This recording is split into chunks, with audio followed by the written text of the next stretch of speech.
اللہ نے یہ کائنات خلق کی دو منصوبوں پر. ایک منصوبہ تو یہ ہے کہ میں پہچانا جاؤں،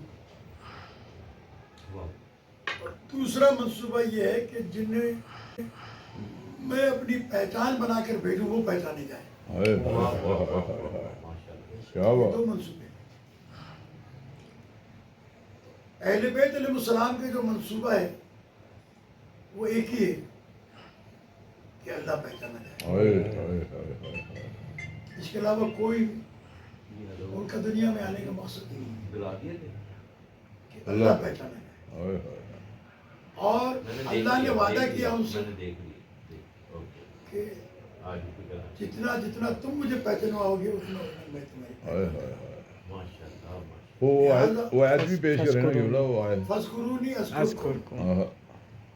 تم میرا تذکرہ کرو میں تمہارا تذکرہ کروں. اس آیت پر تو بہت ساری باتیں کی جا سکتی ہیں. تو جب یہ دو منصوبے ہو گئے تو مسجد آل محمد کے منصوبے میں ہے، اللہ کے منصوبے میں نہیں ہے. اور امام بارگاہ جو ہے یہ اللہ کے منصوبے میں آل محمد کے جب کوئی مسجد میں جاتا ہے تو اللہ خوش نہیں ہوتا، آل محمد خوش ہوتے ہیں کہ ہمارا منصوبہ کامیاب ہو.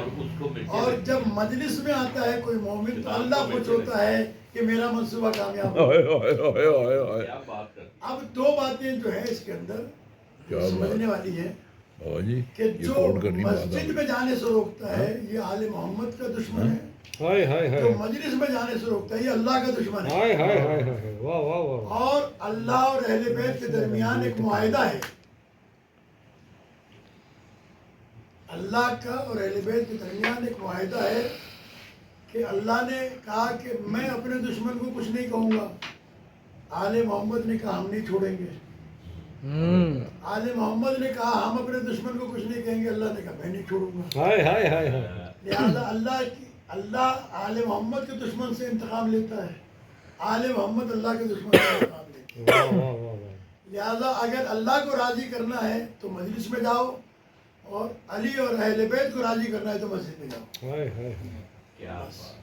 جو مسجد نہیں جاتا، جو سجدہ نہیں کرتا، وہ آل محمد علیہ السلام کے مشن کے خلاف ہے. پھر وہ اپنی محبت کا اظہار نہیں کر سکتا.